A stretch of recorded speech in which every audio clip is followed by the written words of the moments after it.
By the way, folks, if you accept bribes, let me know. Hey, Just a heads up. hey, Is yo. Mike trying to stack the vote already here? Come on. I would never. I would never stack a vote for an IBL Broadcaster of the Year award, just like I No. wouldn't stack a vote for IBL All-Star selections. It's just not what I do. I play fair in the sandbox. But seriously, I do accept bribes.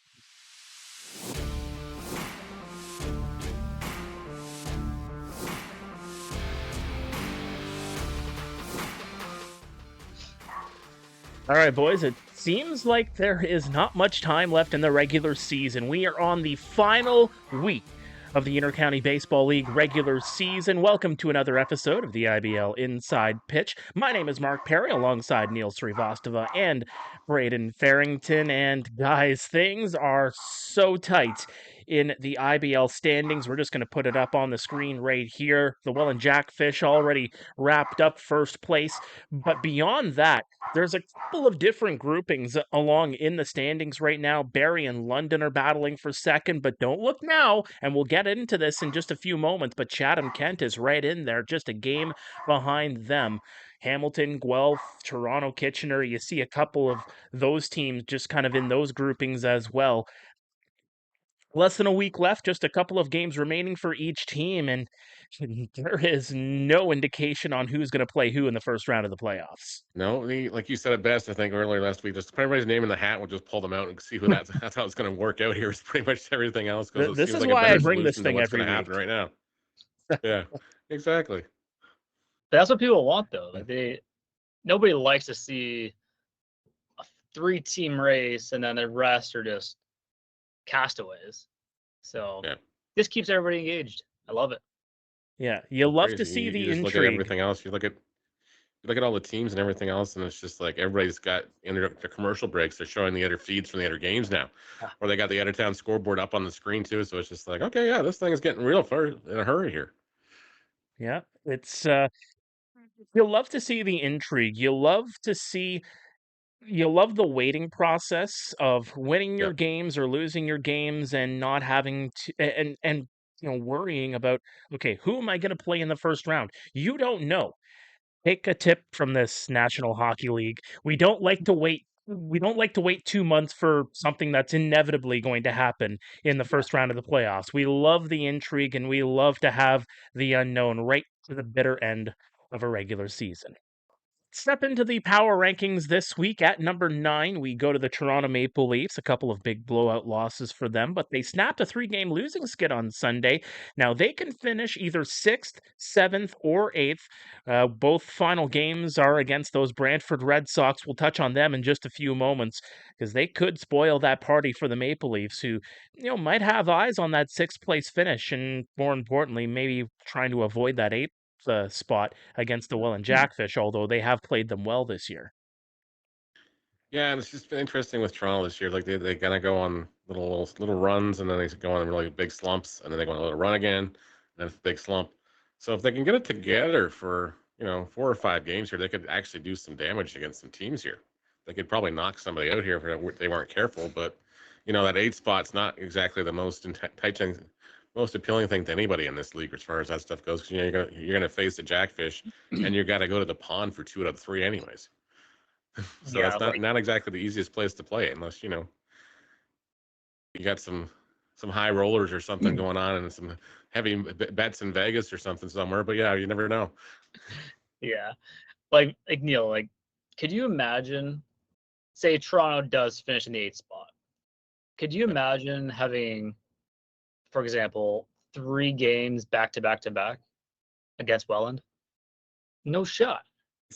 It's not. It's not an easy. It's not an easy task. Guelph went through that Mhm. last year, as far as the second round goes, because it was like bang, bang, bang right off the bat, and then it was like I think actually it was 4 in a row, if I'm not mistaken. Or was it? Well, actually, no, it was 3. Yeah. I think it was the Friday, Saturday, Sunday, and I think And they back take to the Labor Day Tuesday. Monday off, and then it was a Yeah. Tuesday and Thursday, and that series, if I'm not mistaken. Yeah. But at least I couldn't even, outside of number 1 pitcher, who's gonna throw the rest of the series to start? Well, exactly. Like Like, it's just no idea. yeah. Like some guys from Toronto had good success in Welland, but then of course they try to pitch at home against the Yeah. same Jackfish team, and it just Different doesn't work. scenario. No. Yeah. Well, again, you kind of touched on it, Neil, just kind of the up and down of the Toronto Maple Leafs. You know, where are they kind of on their trajectory at this point in time as they go into these final two games? Well, they tied one on in Chatham-Kent yesterday, and they were, it's just, I think it's at the same time. I think Chatham-Kent was kind of feeling the grind of last week too. A lot of games last week for those guys, and they got to the okay. We just finished we finished Saturday night. Now we got to go home and regroup and everything else. And of course, then it's a quick turnaround for them because they're back at the park probably by 10:30 the next morning and finishing probably whatever time it is, probably 10:30, 11 o'clock by the time I left Fergie and went home and just unwound and stuff. And it's a grind for everybody this time of year. But again, it's not easy. It's not easy to kind of get the game face back on a Saturday on a Sunday morning after a Saturday night where you're in that high euphoria and it's like, oh yeah, great. Now we got to go back out and try to do this again. Yeah. Yeah, and I think just the biggest thing with them going forward is that they just need the big boys rolling. Like Marcus Connect, let's start another role here. Castaldo, another veteran body that knows how to win. Like those two lead the ship right now. Like they need somebody. So those are the two I would say they're. You've had Dennis DeBanning. I would say he's definitely trending upwards. I think Justin Maris had a little bit of an off season. Dan Maris done really great things for him too. But it's just like, you got to lean a little bit on Ryan DeSantos too. Hey, you got to be early off hitter, man. You got to get on base. You just got to find a way on base, and then you got to find your way to third, so we can get you home. Absolutely. Again, a couple of games left against the Brantford Red Sox, the Toronto Maple Leafs in number 9 this week. Kitchener Panthers, a bit of a positive from the Panthers this week, not only for their success on the field against the London Majors on Thursday, but over 1,000 fans packing the ballpark at Jack Couch. Yeah. And then right after that, just the blow up against Barrie. You'd love to see that in the first round series. 2 of the last 3 games against Welland, a potential first round opponent as well. But let's start with the positive and the fans showing up at the Couch on Thursday night. That was so nice to see. It was like it was such a different look for you and I have called games in that place where you can almost prick them out by their heads like, okay, that's Jimmy, that's John, and Patty's down the line here. Yeah. But yeah, it was great to see. I was just like, I must have messaged you. I was like, hey, is there a Pack the Park night or something going on? Because we didn't know what was going on. We didn't know what was going on, but it was just great to see, and it was just they all showed up out of nowhere. It was great to see, and I hope it continues. Yeah, like I remember my first at least full season, like that place was always packed, and it was always the London Kitchener rivalry because somehow, some way, both cities hate each other for every sport possible. Yeah. And like it was crazy. Like it was just we knew we were going into a hostile environment. And obviously as my career kind of kept going, somehow the attendance kept going down. to a point where you would literally go to a field and you would know who's sitting where. Exactly. So seeing those images again, that was cool for me at least to bring a little nostalgia back to me. And you know what, the Kitchener people, they support any team that they have, whether it's hockey, basketball, baseball. Like it's nice to see it again. So the fans need to keep doing it. Yeah, they do. And I think on the field, as far as I guess, well, you go back to Thursday night. I think they definitely got a lift from the crowd that night. It just seems like they didn't want to let the crowd down because like, hey, we don't usually get this, so let's go put up a good effort out there. And then in Barrie, things it spiraled out of control in the first inning, and it was really difficult because that's when Barrie got all 4 runs. It's like, okay, they should have been out of that inning probably with just the 1 run across, but of course they made a bad decision on a throwing error and everything else, and then it was just okay. So now you're down 4-0, and things are getting hot, a little hostile because there's stuff carrying over. They played each other Sunday, and someone did something, and just somebody walked up to the plate with a grudge, said something at the plate to the catcher, and the catcher took offense to it, and the next one, you got somebody getting one on the backside. So, the benches get warned and everything else. And then the manager comes out and it's like, why are you warning our guys? They didn't do anything. And then it just starts the downward spiral. And that's what happened. It's just, they let their emotions get the better of them in that situation. And it's hard. I get it. But at the same time, you have to be professional enough as a ball player to say, okay, Sunday's over with. It's done. Let's just move on. Yeah. And, Every you have to put it aside. As much as you might want to be and everything else, you don't want to be bulletin board material. You don't want anything else to transpire here because you might wind up playing them in that first round. Mm-hmm. And you just don't want people getting, being headhunters out there either because they got more guns than you. It's true. It's true. Yep. Well, again, just a couple more items on the Panthers. Again, Jordan Mandalay coming out with a post. Cuban media outlets reporting on it about just his release and confirming that it was indeed to add P.D. Kiefer onto the roster. Some pointed words from the Cuban-based outlet towards Kitchener management, who has gone on record saying they felt they made the team better at the deadline. Just putting that out there for folks that have been keeping tabs on that situation as it developed. Kiefer was at the center of a complicated play at second base on Thursday against London. It almost turned into heartbreak for Kitchener because it was an out call that was reversed into a safe call. Kitchener luckily getting out of it. But again, that's the news and notes from the Kitchener Panthers, who have just a few games remaining this week. All right, to the Hamilton Cardinals we go, 1-2 on the week. The Jonathan Salazzo news notwithstanding, these two games against Guelph, they're going to be pretty big for this team. That's, really, there's no idea where they're going to finish this season. No, there's not. And, I didn't expect them to be where they are in the standings. I don't think anybody did when they were starting to put this roster together. And, if things in the perfect world go the way they were, you would think they'd probably be chasing Welland fighting Welland right now for 1-2 in this thing going in the last week of the season. But, hey, baseball is a funny game. Sometimes these things don't just work out the way you want them to, and you got to deal with the hands you're dealt, and that's what I think where the Cardinals are right now as far as that stuff goes. I'm not going to touch on this Lazo thing because I have a lot of respect for him as a person and everything else. I have a lot of respect for the organization too, so I'm just going to stay out of that one and let somebody else take that one if they want to. But it's not going to be me. It's not going to be me. Yeah, like at the start of the year, I went on record and said this team would be the best thing this league has seen. I was wrong. Yep. Yeah, this team, like I know a lot of guys on the squad. They're probably gonna hate that I say this, but there's no identity to this team. One game they're one team, the other game they're losing to the last place team. Nothing against them. You just expect a little bit more. I don't know. I wouldn't say effort. I just think this maybe the care factor. That hey, like we want to win. Yeah. I don't know. I'd say if any of the teams in this league you could say might be one of the bigger, I hate to say the word, disappointments. Yeah.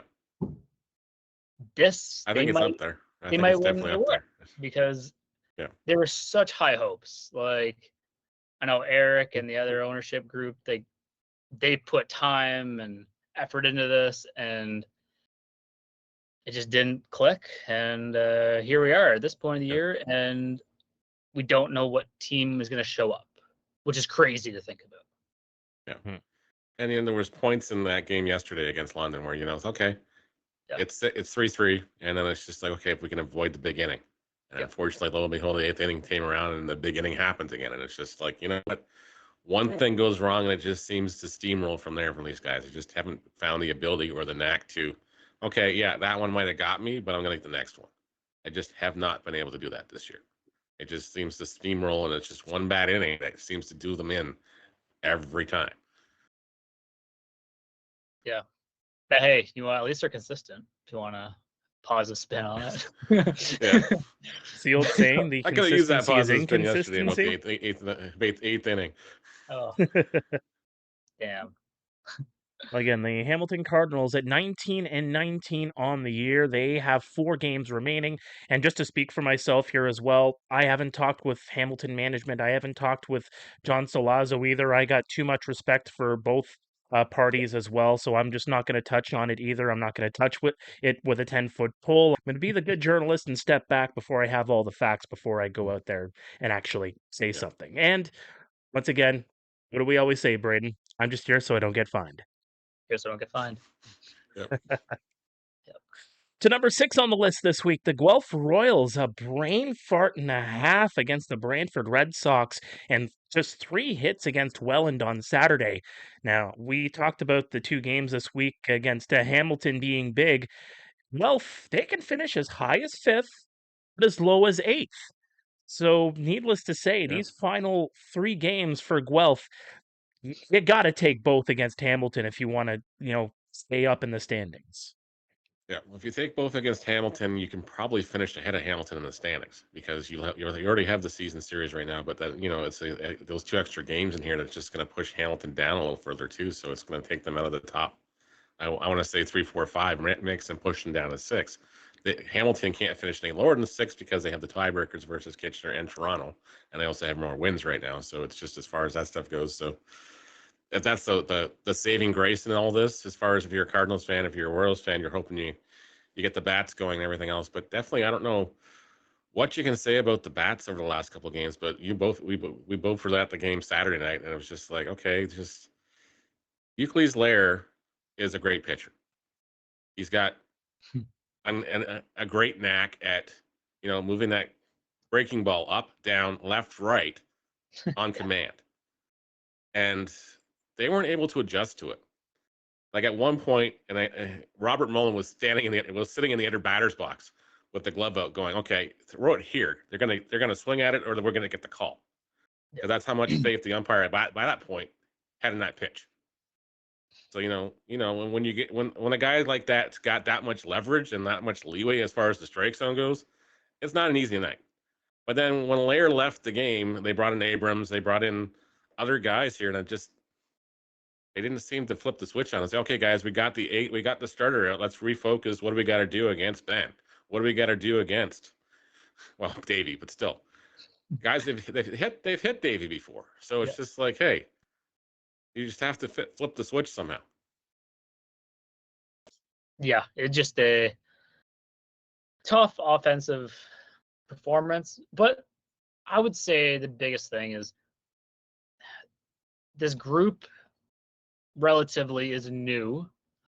Yeah. You would typically see the situation typically at the start of the year. Yeah. Where I guess this is this start of the year, I guess, for the group. I'm not gonna say it happens, but it does.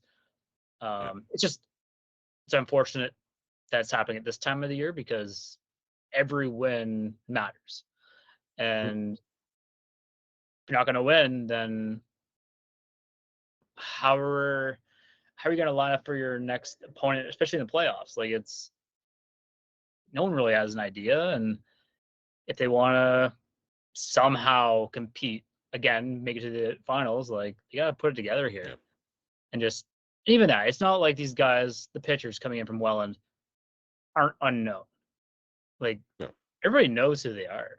Yeah. And they had already seen Lair once this year as it was. So it's just like, okay, you got to just keep that in the back of your head. Okay, he does this, he does that. Yeah, it's not like you guys there got to be better communication on the bench with those guys. Plus, and then on Sunday, that play in the 10th inning, it's just like, okay, like this is just like, how does this happen, guys? Like, how are you not realizing, hey, there's a guy going around the base pass from third? Like, why isn't somebody on that side of the field yelling? Yeah. And why is the catcher not yelling for the ball? And again, it could be a language barrier. True, it could be. Well, we'll see what happens. Guelph, a couple of games against Hamilton before they wrap up the regular season. Back to park night at Hastings Stadium on Saturday night against the Kitchener Panthers. So free admission. So anybody in the Guelph or Kitchener area that wants to take in some free baseball, no better place than on a Saturday night Battle of Highway 7. Too. So there you go. $2 hot dogs. I might have to get 6 of them. Oh man. Well, you can have the 3 I'm not going to eat, so you're okay. Oh, are you doing the 9 beers, 9 hot dogs per 9 innings kind of thing, or? No beers, no beers, no beers, no. I haven't had a ballpark hot dog since the hot dog of death almost took me out last year. So yeah, we're not Fair. doing that. Yeah, I won't try to do what I did with the storm. So our producer actually, and I'll just go on this, the hot dog nights that the Storm have each year, they're on the weekday nights, and it's dollar hot dogs. I go in, okay, give me 4 of them. And our producer Ryan, love the guy to death. He has his own homemade hot sauce. His wife is a chef, Oh, no. and is in Oh, culinary, so she made her own hot sauce, and brought it got us a bottle of it. I wish I had a bottle of it here, but I go through them like water. yeah. And before you hit the air, you put a whole bunch of hot sauce on one, you down it, and then you do a bit of a promo, and yeah, it's not easy. Okay, I might have to break my own rule here, and you have to get some of that hot sauce for Saturday night now. Okay, I'll message Ryan and see what I can do. All right. All right. Ryan's gonna kill So me, but that's beside the point. it's so worth it. So worth All it. right. To number 5 we go. Speaking of hot at home, the Brantford Red Sox, their first 4-game home winning streak in over a decade. They have 3 more games to go, 2 against Toronto. What did we learn about the Red Sox this week, guys? If this team can keep this core together next year, I don't want to play them. I don't want to play them because these guys they found what they were listening. I think things are starting to click on all levels, and guys are trusting each other out there to, hey, I don't have to do everything myself. They're just starting to share the load, share the weight here. And it's not one guy anymore. It's everybody doing things, and then hell, some great heads up base running in the 10th inning. If you're looking at the other side of it, hey, that's a heck of a play. A heck of a play. You're trying to break out a double play. You're beating up a double play, and you're catching the defense napping in the 10th inning. I think somebody forgot to get the bat out of the bat out of the home plate area, but that's beside the play. I think that's more on the umpire than anybody else. That's not an ambit. Oh gosh, yeah. No, like I think the little things that they're doing now is what they were missing at the start of the year. So like their 9 one-run losses this year I'm gonna say basically were due to the lack of the little things executed. Now they're doing it. And obviously there's gonna be you gotta add a little bit of luck in there because it's baseball. Yeah. This could be a completely different scenario that we're talking about right now if they had that luck a month and a half ago.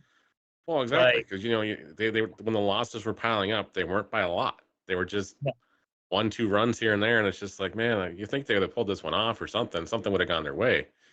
It's just so something always goes against them.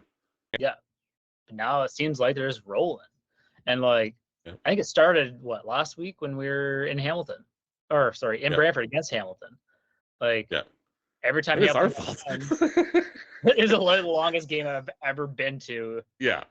In this calendar year, but every time Hamilton got a run, Brantford got 2, and then Hamilton got 1 just to tie it up, and it was back and forth. And I'm like, okay, thinking out there in left field corner, I'm like, something's got to give here. There's got to be that one inning where they just completely fall apart, and then it just never happened. And I was like, okay, this is weird. And then we had one of the fans down there, seemed pretty educated about baseball, and maybe he has a kid on the team for all I know, and he was just talking baseball knowledge, and I'm like, okay, this is all valid stuff, because most fans that come think they know baseball. Do they? Not really to this level, but he was talking stuff that it makes sense in my world at least. And all of a sudden it was just hit, stolen base, runner from first going to third, and I'm like, okay, this is new. Where was this all year? So now they're just, again, baseball, obviously you two would know, is all about momentum and confidence. This team has it right now. They have all the confidence in the world. Yeah. So if I'm going into these last few games here, like, I think the sky's the limit for this team, like currently. And I don't think it would shock anybody to see them go 3-0, maybe. I don't know. Maybe that's a stretch, but hey, it is possible. It's Brantford Red Sox. They're a 10-29 on the regular season with just 3 games to go. Spoiler mode activates for the Brantford Red Sox. Yeah. The London Majors, Yeah, we go at number 4 on the list. They snapped a 4-game slide on Sunday against Hamilton. The pitching depth continues to be a concern, and the team is sitting at 500 since mid-June. I do want to point out a couple of things as well. They have a league low 212 runs scored. They're the lowest scoring offense in the league, and their final 2 games are against the 2 teams that they're battling against for second place in Chatham-Kent and Barrie. So London, I guess it's time to pull up the socks if you want to get second place. Yeah, and it's going to be interesting to see which way they lean here as far as, okay, they're going to put Piano Friday and they go Keys Friday. Where are they going to go here and just, and then if they go Piano on Sunday, is that enough time between now and Thursday to get them rested enough ready for game 1? So I don't know. It's very interesting to see. It's almost just like there were opportunities yesterday and everything else, and it was just, I don't know. Like, Group keeps those cards pretty close to his chest, but yeah, even you can tell he was just. I'd love to put a step counter on him because I want to see how many steps he does because he was pacing circles yesterday. He was pacing circles. One point he's at the far end of the dugout. One point he's at the bullpen. He was just doing the laps. But yeah, it's hard. But again, it's just like, I don't know. It's just, this team just doesn't strike me as a team that should be in the top 3 in this league right now. Like, honestly, it's just, I don't know how they're doing it. It's all smoke and mirrors and a lot of magic or something going on. Yeah, I obviously I can't comment on things yet. Yeah. If I was any team, like, if you're going against them in the first round, you're going to play, probably hypothetically speaking, Friday, Saturday, Sunday, Tuesday. Traditionally, that's how it's been going. Your first 2 games, you know who the starter is. Yeah. After that, who's has enough innings built up to throw more than 3 innings in a row? Yeah. 0. Yeah. I don't. Well, I feel bad, but no. I don't. Like, it's just like it's head scratching. It's been talked about all year. And again, Mark, as you alluded to, league worst in runs for category. Pretty sure I said that in the preview show. Where was the offense going to come from? Yeah. Nowhere to be found. And it's frustrating. Like, I've seen teams win, I've seen teams lose, and I feel bad for some guys on this team that have seen the winning side, and now, great, they're winning games, great, cool. But at the end of the day, you're here to win a championship. You're not here to win regular season games. Like, what does that accomplish? Absolutely nothing as a player. Like, home field advantage, nothing. Like, I don't know. Like, for me, I've been to a few games. I've seen a lot of body language, and I'm like, okay, checked out. Young guys still have some spunk, but do they know what's about to happen in the playoffs? It's a whole different ball game. Oh, exactly. Like, if you get a veteran team, like, I know a lot of people say, hey, it doesn't just flip on, but it does with the older guys that know how to win. Oh yeah. They know the extra gear. They know to take the extra bait. You played against the Barries and the Brantfords during those years when they just, playoff mode hit and it's like, boom, there's the switch, and it's like, it's where the not heck even were these close guys all year? Yeah, and it's not even close. And Yep. Again, it's gonna sound terrible to say it, but like, are they ready? I don't know. I just generally don't know. And I think they can maybe trick themselves in believing maybe that's what they need, but I've seen a lot of things and I don't know. Like it's just one of those things that I get frustrated on because I know what could be and it's just not there, unfortunately. So that's all the I. other thing you got to take in mind is like as far as the takeaway from Sunday is Victor Payano took a shot off the arm and had to leave the ball game. So he might be hurt too, but I'm not saying he's hurt or anything like that. But it's like, hey, if it just re-aggravates, if it's a bruise, whatever it is, but it was right around the elbow area too. So it's like, it's got to hurt. It's going to sting. It's going to be not fluid to throw baseballs with for a while. So he's going to be in that situation. And if he falters in game one, they have to go to areas early. So there goes your game's restarter potentially. So what are you doing now? And then you lose. Now you got your ace on the shelf, you got your bullpen exhausted, and you got game 2 coming, and you still got to figure out what's going to happen the rest of the series. Yeah, and then you can only push training staff so much.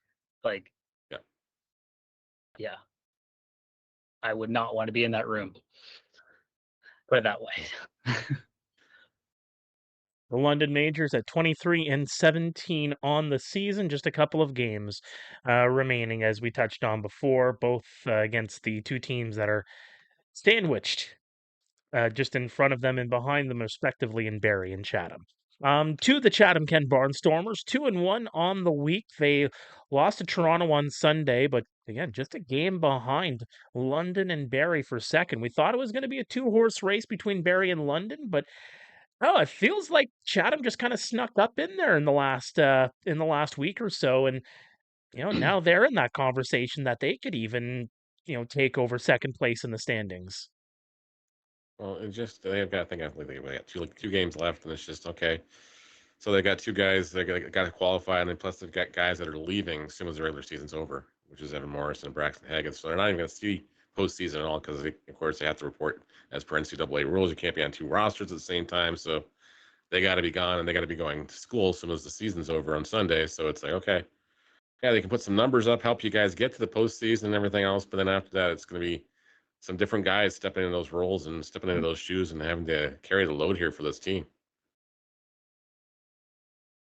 Yeah, like I feel like the younger guys that are on the bench there, they've been around, I'd say, long enough to understand what needs to be done, and they just need to go do it now. Like it's not all fun and games, haha, like regular season is now done and now we can just stop playing. It's like we just said previous, like flip the switch and go that extra mile now. This is where the real season really begins, unfortunately. Like this is how it is. And they just have to step up. Like the older guys, for example, like Mike DeLong now in the bullpen there. Yeah, like he's going to be the one that kind of helps that bullpen have a certain mentality and a certain swagger to them as they kind of go into these games. You know what? You got to believe in yourself. Like that's first and foremost. Going into playoffs, you kind of throw the regular season away, start fresh, go for it. Like you can't dwell on the regular season at that point because that's just going to hold you back. And the Chatham guys just need to go for it at this point. Like, in all honesty, like I've talked to a lot of people around the league, especially fans. I think they're shocked that Chatham's even in this position to begin with. Yeah. Like nobody had a crystal ball saying, "Hey, they'd be fighting for a top 3 spot." Like they would realistically be happy with, say, between 6th and 8th as a second-year team. Like that's just the way it goes sometimes. You're a young franchise, and it is what it is. Yeah. But the fact I think in the preseason, I still had them pegged probably 4th or 5th, fighting for somebody for this spot as far as this stuff goes. Just because again, it was just like, okay, they were going to build off last year. They had the good core and everything else, but then they're going to add pieces to it, which they did. And it's just as far as stuff goes, and some of those didn't work out. And it's hard. Yeah. It's hard because they're professional and they're professional players too. And it's just, hey, sometimes it just doesn't work out, so they have to move on and stuff. And a managerial change at a weird time, but so far it just seems like they Perry's been able to right the ship here and keep the guy, keep them on course here. So I think that's what they wanted to do as far as this stuff goes too. So it's going to be an interesting week for them, and then next week is going to be a gut check time because they didn't win a postseason game last year. They got swept by Guelph in 3. They had an opportunity in game 2 and it slipped away. Mhm. It's just like, okay, yeah, they were battling hard in that game 2, and then in game 3 they were out of gas. They had nothing left in the tank. They were down to, I think, 13 guys at that point too. So it's just like, okay, yeah, it's hard. You got 13 guys, and these guys are all hanging arms and whatever else at that time. It's like, yeah, coach, I can throw you maybe one here, but it's not going to be any faster than 80 miles an hour. And Guelph guys were teeing off by that time. Yeah, I just think it's a cool thing that they're even in this, like, top. I wouldn't say top tier, but the top 3, and I just think they have the momentum rolling with them right now. Like you're kind of playing with house money. Like this is awesome for them.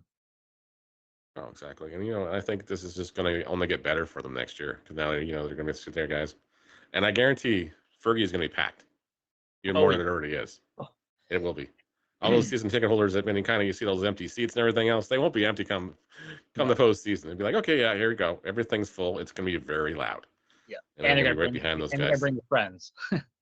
Yeah, exactly. And that won't be that one guy in that one corner there just yelling at you. It's the whole squad.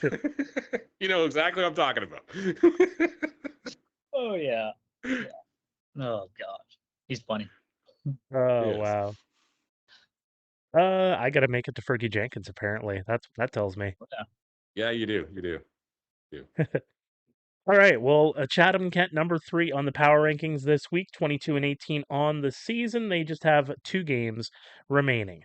To the Barrie Baycats, depending on how things go ahead of Sunday, the Baycats Majors game could prove pivotal when it comes to who plays who in the first round. Barrie, though, a little bit of a funk in the month of August. They're sitting with a 2.66 average in August, but an 8.36 ERA this month with opponents hitting 3.60 on them. The Barrie Baycats, again, 23-17 on the year. They've had some ups and downs, but seems like August, it's hit or miss, if you will.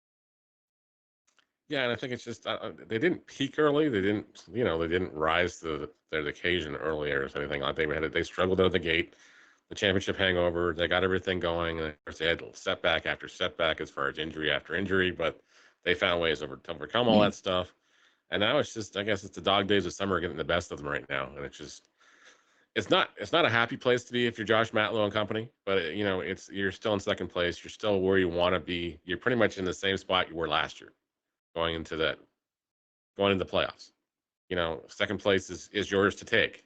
You just have to go out and do the things you have to do to win these ball games in these situations. So it's just like, okay, yeah, if you can get it done, second place is yours, and maybe you get lucky. Maybe somebody knocks off Welland again, and hey, you're the top seed now. Yeah. Like, I think, obviously, for lack of better terms, they're limping into the playoffs. But you wanted to have a positive spin to it. You're already in. Take a deep breath. Regroup. Breathe. Start fresh. Game 1. Like, at that point, I know, like, a lot of guys mentally, it's kind of like, it's almost like a second life or like a second wind. Like, okay, now I can breathe. Here we go. Like, fresh slate, time to perform, right? You don't have to dwell on anything in the past. So I think a lot of those guys in the room just need to take a deep breath. It's gonna be okay. Like, it's fine. And the other thing is they had a lot of wedding seasons going on too. Yeah. Yep. Odd got married. Rio's getting married. I think he's getting married August 31st, actually. So it might be out there, guys. It might be out there. Yeah. It might be out there. So So yeah, just take a deep breath. You guys will be all right. It's fine. Do something cool for the docu-series, Speaking of which, when's the second episode coming out? I don't know. Like, I just like the fact we got clipped all over that thing, so it felt like we got included without even asked. You get any royalties from this? Flip away, boys. Flip away. Yes. But we want to see that second episode. Yeah. Yes. At IBL Inside Pitch. Yes. Yeah. Gmail.com. Send the email. Maybe we'll have the MP4 go up there. There you go. No, they do phenomenal work. But again, the Barrie Baycats on the field itself. Just 2 games remaining, including that big game on Sunday against London. To the Welland Jackfish, number 1 in our hearts, number 1 on the power rankings, number 1 in the IBL standings, a record of 29-10 on the season, a 6-game winning streak, winning their 3rd straight pennant. Hasn't slowed them down, though. Expect the playoff pitching rotation, I would imagine, to get set up this week.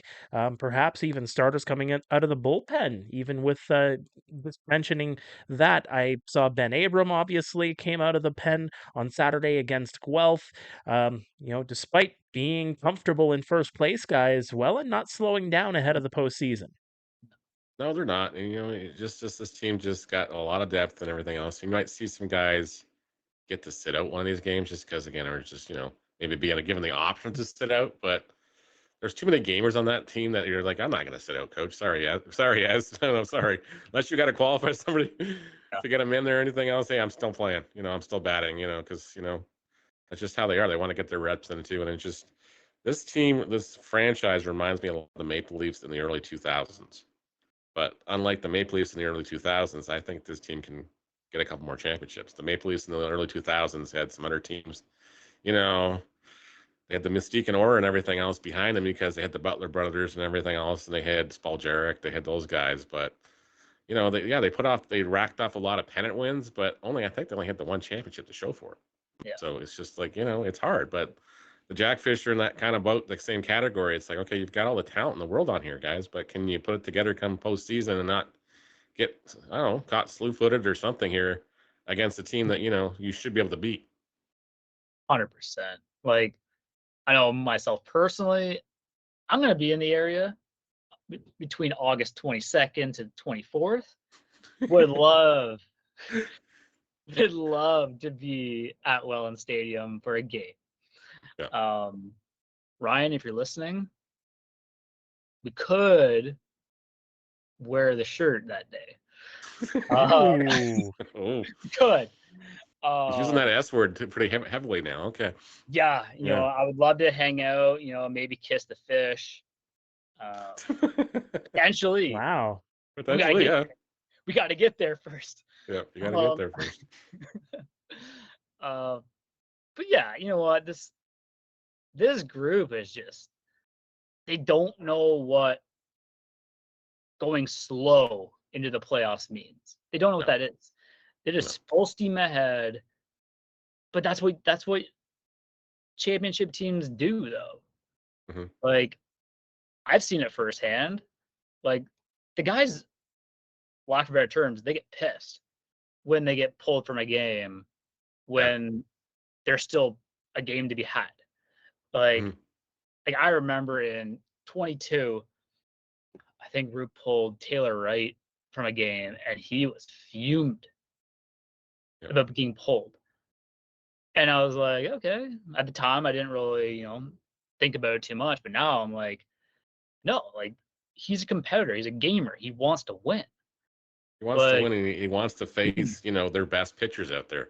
Exactly. He wants to get used to these guys coming in the playoffs. So say, okay, I'm not going sight unseen against Davey Mendez and going, okay, I know he throws fastball, but where is it located? Yeah, like if I'm a guy right now, especially who's ever playing Welland, going into playoffs, knowing could be down the road playing Welland, say in the finals, I want to face Welland's best. Yeah. Because I know. But yeah, when it comes to Welland lineup though, like Schmeibert, like he's on a tear right now.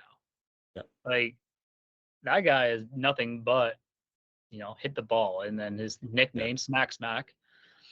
And you got to tip your cap to this guy. Like he left the Frontier League by his own accord. Yeah. He retired from the Frontier League to go play back in the Intercounty with his buddies. Yeah. So he wanted one more championship before he decides to say, hey, that's a career. He wants one more championship with his buddies where he had a lot of success. So I get it. And it's great on him. Like you don't see that happen too often. No, and like I said earlier in the pod here, like all players want to do is win championships. And the fact that he left the Frontier League to have a chance to win, that speaks volumes, I think, and especially in that room. I should be like, okay, that guy could be playing at a higher level, but wants to win. So go do it now. Like, you're already here, you might as well go finish the job. Yep. Exactly. Well put. Well put. The Welland Jackfish at 29-10 on the season. They have 3 games remaining. Neil, correct me if I'm wrong. 32 wins. Would that tie their franchise record? That would tie their franchise record for set last year, yes. And you know All that right. puts them up in the upper echelon because I remember Toronto in the early 2000s. I want to say they were around the 30, like 28, 30 mark around there. A lot of time they didn't go anything higher. But yeah, it's just like the win percentage is even going to be ridiculous as far as you look at their last, even since post COVID. Yeah, that first year back post COVID they were 15-15, but since then guys, it's just been 31 seasons after 31 seasons. So you know, whatever they're doing down there, J-Mac and everybody else, Esri guys, hey, shout out to you guys. Respect to you guys for doing what you've been able to put together this roster. And you know, this roster has had a lot of turnover in those 3 years too, 4 years anyways too, because Which is crazy. you know, they've been so successful that other teams keep taking your guys. Yeah. Guys leave there for other opportunities. Yep. Speaking of other guys, should we touch on the no-hitter that wasn't a no-hitter? Yeah, exactly. You know, and Yeah. I feel bad for the guy. Like that's crazy. Well done. Like absolutely well done. Absolutely well done. But unfortunately, your team goes 10, so you know you don't get credit for it. That's one of those dumb things, but it's one of those things you don't see happening often in baseball either. But you know, he gave it everything he could. You know, and it's the first one in quite some time in the Frontier League as well too. So you know, they don't happen very often. No, I think the only other one that comes to my mind would, especially in that situation, would be the Pedro Martinez one. Yep. Way back. Mm-hmm. Like probably, well, again, I was a very young child at the time, but I'm a baseball nerd. You were a wee warthog. Yes. Well, that was James Bradwell, by the way, with the Winnipeg Goldeyes of the Frontier League. A game goes 10, and yeah, that's baseball for you. It is. Yep. All right. Well, we got a little bit more on the other side of the break, so stay with us. This is the IBL Inside Pitch. Hey there, everybody. Mark Pare here from the IBL Inside Pitch. Rep your favorite semi-professional baseball league in Canada, the Intercounty Baseball League, by going to the official shop of the IBL. You can find it right in that toolbar on the main website, theibl.ca. Just go to theibl.ca and you'll see the thing that says shop. You click that and you can get some very nice swag all across the IBL. And don't forget, you can visit all of the different websites of your favorite Intercounty Baseball League team and rep your favorite team in ballparks near you.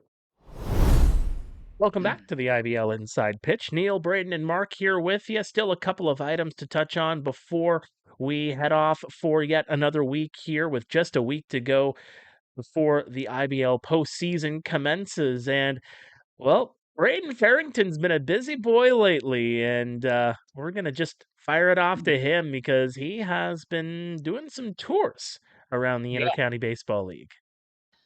So, been to a few stadiums as of late, especially my free time.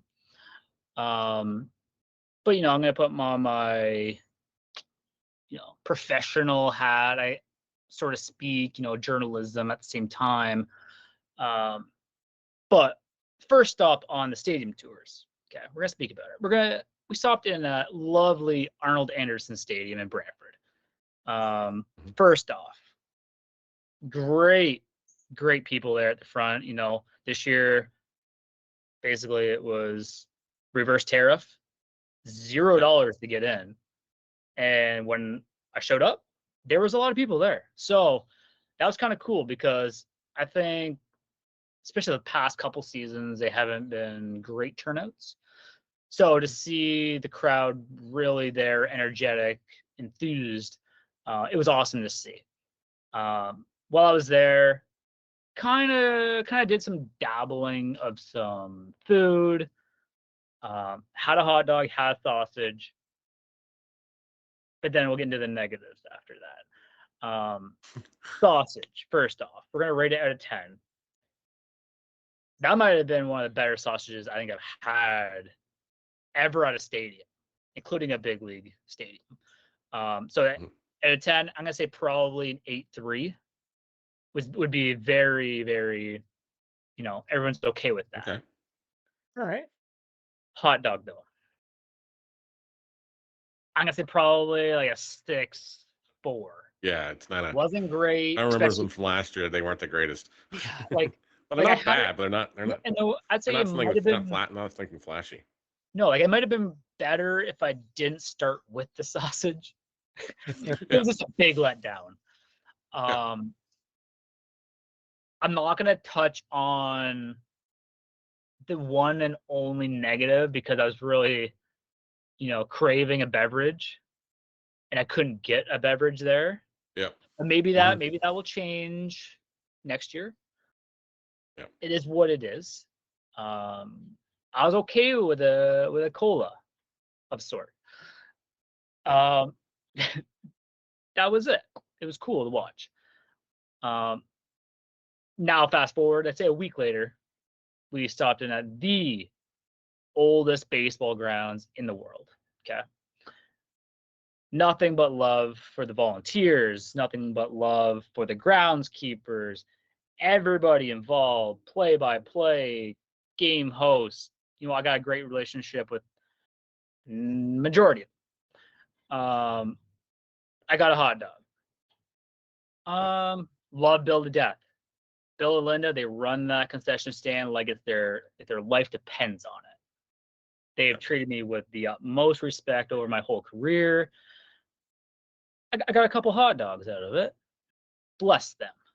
I would say like it wasn't the best hot dog I've ever had in my life, but it wasn't the worst.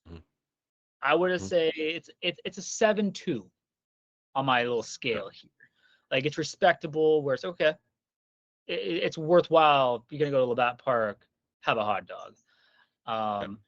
But unlike another stadium, I was getting really thirsty. And they had a plethora of options.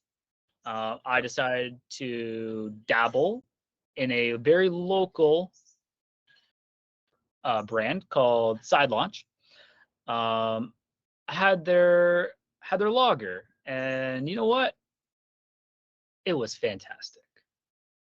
I will put that Side Launch lager up against any other craft beer I've ever had in my life.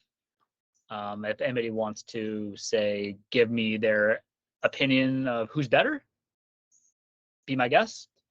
I can dabble in that because I don't have to worry about going into pitch against the Welland Jackfish lineup this year. So yeah, that was my 2 stadium tours. Nothing but respect for both of them that I went to. It was great. I am looking forward to visiting Guelph this upcoming week, and then potentially more, and then even Welland Stadium between the dates of August 22nd and August 24th. Yep. Ryan You Harrison, got an opening. you're listening. You got to make sure you got a game that day. You got an opening. Just make sure you tell my good friend Robert Mullen to get the boys going to make sure there's a game that day, because that would be awesome. Because I'm staying at a certain hotel across the road from the stadium. I can walk back and forth. So that's Fairsy's stadium tours. Cool. And I'm sure there's more content to come. Oh yeah, more content to come. Well, I got you a whole bunch of B-reel from Brantford too, so you can use those as well too. So we got a bunch of perfect. videos, photos. But I will say this, because I know we got a lot of viewers here. I would love if we can get some fan interaction And maybe that's on my doing. Maybe I have to go and ask the fans, be like, hey, what are your thoughts? What's good here? What something Yeah, like that. you know what? That's going to help all the organizations figure out what's good, what's not good. To sell it or not to sell it. I'm a business guy. They're a business association, I guess. Yeah. So there we go. Let's make some money. Let's help us help you shine, Intercounty Baseball League teams. Help us help you. That's what we're all about. Yeah, because I know there is some goodies, especially on the Welland menu, that I really want to try. Mm-hmm. That is what I'm really looking forward to. Yep. All right.